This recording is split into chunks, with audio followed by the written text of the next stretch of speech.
ఈ స్థలానికి సంబంధించి 2 ఎకరాల 17 సెంట్లు. ఈ 2 ఎకరాల 17 సెంట్లకు సంబంధించి దాదాపుగా 42 కుటుంబాలు 25 సంవత్సరాలుగా ఈ 42 కుటుంబాలు ఇక్కడే నివాసమై ఉంటున్నాయి. 25 సంవత్సరాలుగా వీళ్ళు మాదిరిగా ఇల్లు కట్టుకొని ఉన్నారు. ఈ మాదిరిగా ధ్వంసం చేశారు. 25 సంవత్సరాలుగా వీళ్ళు ఇక్కడ ఇంట్లో ఇల్లు కట్టుకొని ఇక్కడే ఉంటా ఉన్నారు. ఓవైపు ఏమో సుప్రీంకోర్టుకు సంబంధించి సుప్రీంకోర్టులో ఈ స్థలానికి సంబంధించి ఓవైపు ఏమో న్యాయ పోరాటం జరుగుతూ ఉంది. సుప్రీంకోర్టులో పిటిషన్ పెండింగ్ లో ఉంది. డిసెంబర్ 31వ తారీఖు వరకు పోలీసులను డిసెంబర్ 31వ తారీఖు వరకు ఈ 42 కుటుంబాలకు సుప్రీంకోర్టు ఊరటనిచ్చింది. డిసెంబర్ 31వ తారీఖు వరకు సుప్రీంకోర్టులో ఊరట పొందిన ఈ కేసులో ఈ 42 కుటుంబాలు ఓవైపున సుప్రీంకోర్టులో కేసు పెండింగ్ ఉండగానే 31వ తారీఖు వరకు ఊరట ఉండగానే ఇక్కడ పోలీసులను అడ్డు పెట్టుకొని ఏకంగా 200 మంది పోలీసులు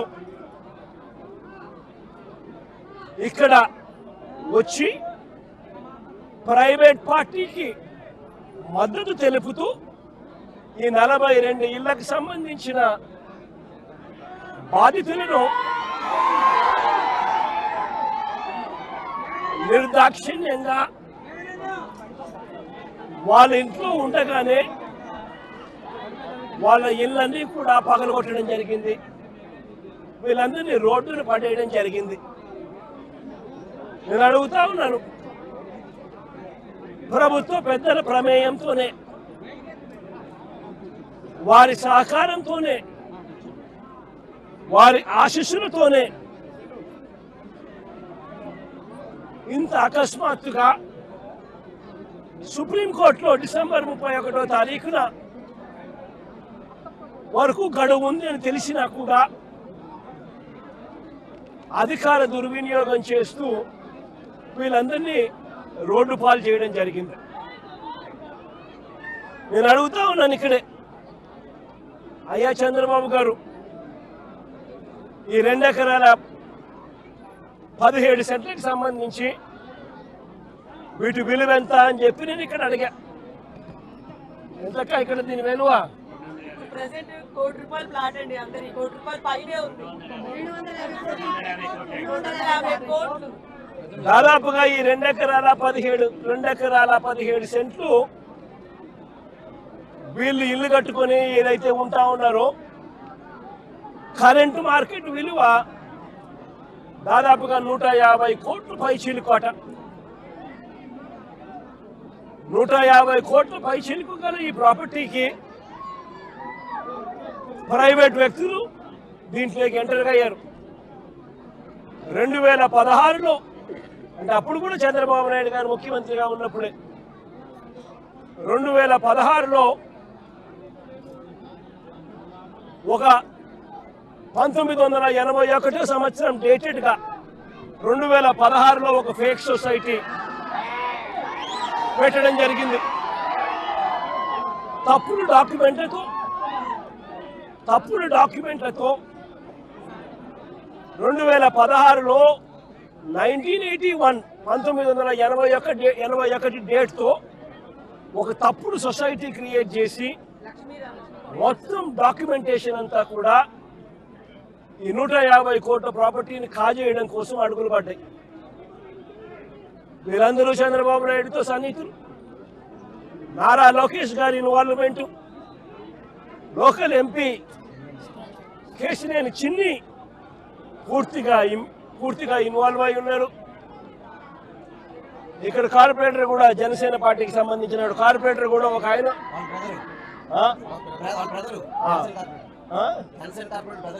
జనసేన కార్పొరేటర్ సంబంధించిన వాళ్ళ బ్రదర్ కూడా ఇన్వాల్వ్ అయి ఉన్నారు. ఇంతమంది కలిసి అధికార దుర్వినియోగం అనేది ఎలా ఉంటుందన్న దానికి నిదర్శనం ఇది. ఓవైపున కేసులున్నాయి, సుప్రీంకోర్టులో కేసు జరుగుతూ ఉంది, డిసెంబర్ 31వ తారీఖు వరకు వీళ్ళకి వెసులుబాటు ఉంది. మరోవైపున ఆ కేసు అక్కడ కొనసాగుతూ ఉండగానే 200 మంది పైచిలకు పోలీసులు ఇక్కడికి వచ్చి ఏకంగా ఈ పోలీసులు ఈ అన్యాయస్తులకు మద్దతు ఇస్తూ బుల్డోజర్లు పెట్టి పేదలను మధ్యతరగతి వాళ్ళను రోడ్డు పాలు చేసిన ఘటన ఇది. నేను అడుగుతా ఉన్నాను, ఇక్కడే ఈ 2 ఎకరాల 17 సెంట్లలో దాదాపుగా 25 సంవత్సరాల నుంచి, అంటే 2001 పై నుంచి 2001 ముందు నుంచి 25 సంవత్సరాలుగా వీళ్ళు ఇక్కడ నివాసం ఉంటా ఉన్నారు. ఇందులో చాలా మంది ఇల్లు కట్టుకున్నారు.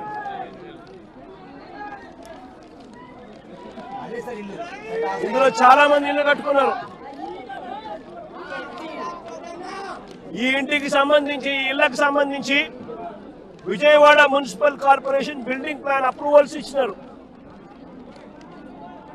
విజయవాడ మున్సిపల్ కార్పొరేషన్ వారు బిల్డింగ్ ప్లాన్స్ అప్రూవల్ ఇచ్చినారు.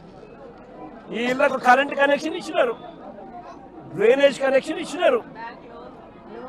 ఈ ఇంటికి అన్ని రకాల అనుమతులతో పాటు ప్లాన్ అప్రూవల్ చేసి విజయవాడ మున్సిపల్ కార్పొరేషన్ వాళ్ళు వీళ్ళు ఇల్లు కట్టుకుంటా ఉంటే ఇళ్ళకు కూడా ప్లాన్ అప్రూవల్స్ శాంక్షన్ చేసి స్టాంప్ వేస్తారు.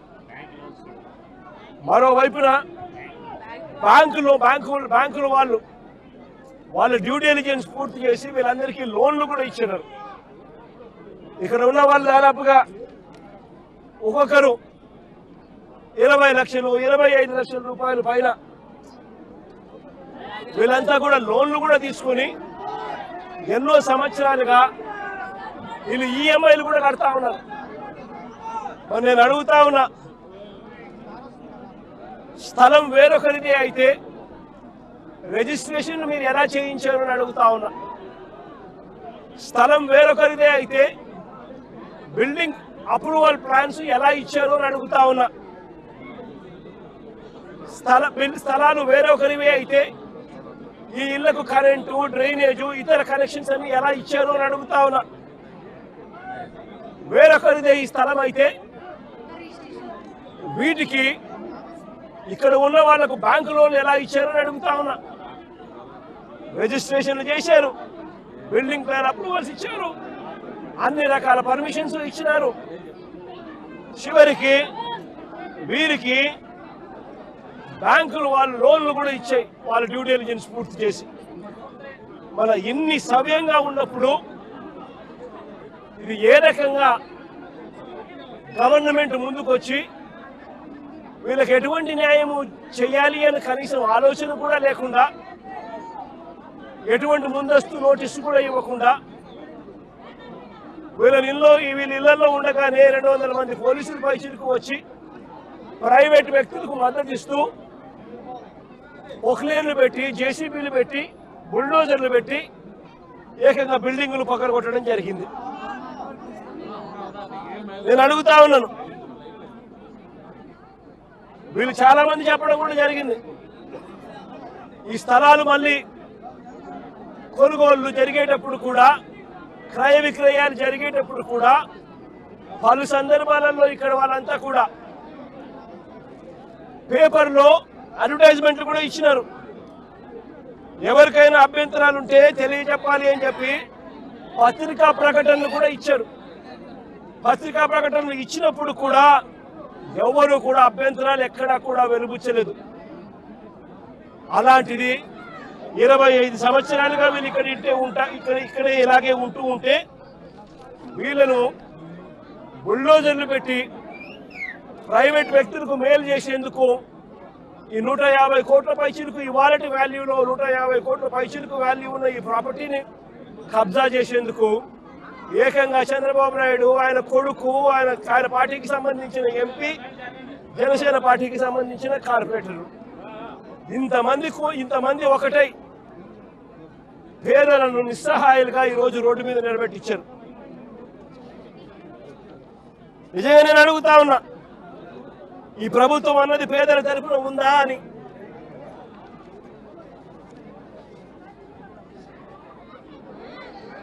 ఎక్కడైనా ఎప్పుడైనా కూడా ప్రభుత్వం అన్నది చేయాల్సింది ఏమిటి? ఇటువంటి పరిస్థితిలో వచ్చినప్పుడు వీళ్ళంతా వెళ్ళి కంప్లైంట్లు కూడా ఇచ్చినారు. సాక్షాత్తు చంద్రబాబు నాయుడు కలిసినారు. చంద్రబాబు నాయుడు 3 సార్లు కలిసినారు. లోకేష్ 2 సార్లు కలిసినారు. అర్జీలు ఇచ్చినారు. చివరికి ఎవరికైతే వీళ్ళు అర్జీలు ఇచ్చినారో వాళ్ళే కుట్ర పన్ని, వాళ్ళ ఎంపీలు, వాళ్ళకి సంబంధించిన కార్పొరేటరు వీళ్ళంతా కలిసి కుట్ర పన్ని ఏ రకంగా వీళ్ళంతా కూడా వీళ్ళకి అన్యాయం చేశారు అన్నదానికి నిదర్శనం ఇదే. నేను ఒకటే అడుగుతా ఉన్నా, అయ్యా చంద్రబాబు నాయుడు గారు, ఇక్కడే కాదు రాష్ట్ర వ్యాప్తంగా కూడా ఇదే మాదిరిగా కొనసాగుతా ఉంది. రాష్ట్ర వ్యాప్తంగా కూడా అనేక చోట్ల ఎక్కడైనా చిన్న లిటిగేషన్లు ఎక్కడైనా ఉంటే డైరెక్ట్ గా తెలుగుదేశం పార్టీకి సంబంధించిన నాయకులు, ఎమ్మెల్యేలు ఇన్వాల్వ్ అయిపోతా ఉన్నారు. లిటిగేషన్ ఉన్న చోట వీళ్ళంతటి వీళ్ళే అడుగు పెట్టేసి ఆ ల్యాండ్ కబ్జా చేసేస్తా ఉన్నారు. కొన్ని చోట్ల వీళ్ళే లిటిగేషన్ క్రియేట్ చేస్తా ఉన్నారు. వీళ్ళే నిషేధిత జాబితాలో ప్రాపర్టీస్ ను బలవంతంగా పెట్టించేసేస్తున్నారు. వీళ్ళే లిటిగేషన్ క్రియేట్ చేసి వీళ్ళే కూడా కబ్జాలు చేసే కార్యక్రమాలు జరుగుతూ ఉన్నాయి. రాష్ట్ర వ్యాప్తంగా ఇదే రకమైన అన్యాయం కొనసాగుతూనే ఉంది. నేను ఇప్పటికైనా చంద్రబాబు నాయుడు గారికి ఒకటే చెప్తా ఉన్నా, ఈ ప్రెస్ కాన్ఫరెన్స్ ద్వారా ప్రతి ఒక్కరికి కూడా నేను ఒకటే మనవి చేస్తా ఉన్నా, దీంట్లో సిబిఐ ఎంక్వైరీ జరిగించాలి. ఇక్కడ ఏ రకంగా చంద్రబాబు నాయుడు గారు కొడుకు, ఏ రకంగా తెలుగుదేశం పార్టీకి సంబంధించిన ఎంపీ, ఏ రకంగా వీళ్ళంతా కూడా ఇన్వాల్వ్ అయ్యి, ఇంక్లూడింగ్ జనసేన కార్పొరేటర్తో సహా ఏ రకంగా వీళ్ళంతా కూడా దీన్ని కబ్జా చేసే కార్యక్రమం చేస్తా ఉన్నారు అనేది ప్రజలకు తెలియాలి. ఇంతకుముందు చంద్రబాబు నాయుడు గారు ముఖ్యమంత్రి గతంలో ఉన్నప్పుడు 2016లో ఒక ఫేక్ సొసైటీ క్రియేట్ చేసి 1981 డేట్ వేసి ఏ రకంగా పేదల ఆస్తుల మీద, పేద ప్రజల ఆస్తుల మీద ఏ రకంగా కన్నేశారు అన్నది కూడా ఇవన్నీ బయటికి రావాలి. ఇవన్నీ కూడా రాష్ట్ర ప్రభుత్వం కోర్టుల్లో ప్రజల తరపున, పేదల తరపున, మధ్యతరగతి వాళ్ళ తరపున ఆర్గ్యుమెంట్ చేయాల్సింది పోయి, వాళ్లకు తరపున నిలబడాల్సింది పోయి, వీళ్లకు వ్యతిరేకంగా రాష్ట్ర ప్రభుత్వమే స్వయంగా కోర్టులలో వ్యతిరేక అఫిడవిట్లు, వ్యతిరేక పిటిషన్స్ వేసి వీళ్ళకి అన్యాయం చేయడంలో రాష్ట్ర ప్రభుత్వం తన పాత్ర తాను పోషించింది. వీటి అన్నిటి మీద కూడా ఎంక్వైరీ జరగాలి. జరిగి దోషులను, అది చంద్రబాబు నాయుడు కావచ్చు, లోకేష్ కావచ్చు, తెలుగుదేశం పార్టీ విజయవాడ ఎంపీ కావచ్చు, ఇక్కడ తెలుగుదేశం పార్టీ ఇక్కడ జనసేన కార్పొరేటర్ కావచ్చు, వీళ్ళందరి పాత్ర మీద కూడా ఎంక్వైరీ జరగాలి. జరిగి నిజాలన్నీ కూడా బయటికి తీసుకొని రావాలి. వీళ్ళందరూ కూడా ఎవరైతే నష్టపోయినారో, 25 ఏళ్ల నుంచి ఇక్కడే ఉంటున్నారు, ఒక్కొక్కరికి లోన్లు ఉన్నాయి, 20 లక్షలు 25 లక్షల రూపాయలు బ్యాంకుల్లో రుణాలున్నాయి. వీళ్ళని తీసుకొని పోయి ఇప్పుడు నడు రోడ్డు మీద పెట్టారు. వీళ్ళు బతికేది ఎలా? వీళ్ళ లోన్లు ఎలా తీరుస్తారు? రాష్ట్ర ప్రభుత్వం కనికరం చూపించని ఈ పరిస్థితి నుంచి వీళ్ళ పరిస్థితి మారాలి. వీళ్ళందరికీ కూడా ఇమ్మీడియట్లీ ఇక్కడే గవర్నమెంట్ రావాలి. వీళ్ళకి సంబంధించిన లోన్లన్నీ కూడా గవర్నమెంట్ తన రెస్పాన్సిబిలిటీ కింద గవర్నమెంటే కట్టేట్టుగా తీసుకోవాలి.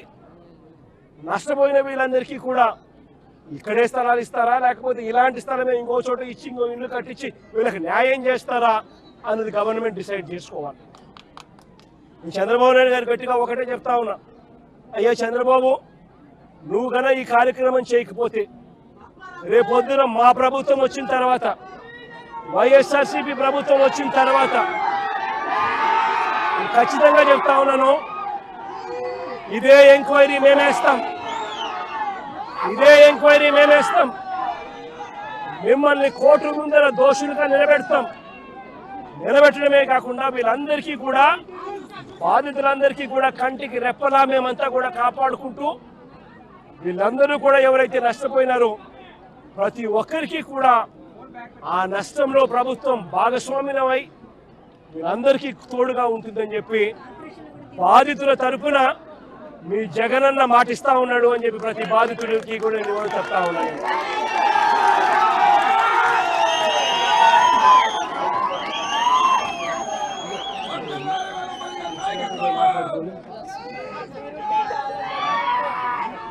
సుప్రీంకోర్టులో ఈ కేసుకి సంబంధించి అన్ని రకాల సపోర్ట్ కూడా వైఎస్ఆర్సీపీ తరపున న్యాయానికి సంబంధించిన సుప్రీంకోర్టులో కానీ హైకోర్టులలో కానీ వీళ్ళ తరపున ఆర్గ్యూ చేసే దానికోసం లాయర్ల దగ్గర నుంచి ప్రతి ఒక్కరికి న్యాయం తరపున ప్రతి ఒక్కరికి కూడా అన్ని రకాల సహాయ సహకారాలు కూడా కొనసాగిస్తామని కూడా తెలియజేస్తాం.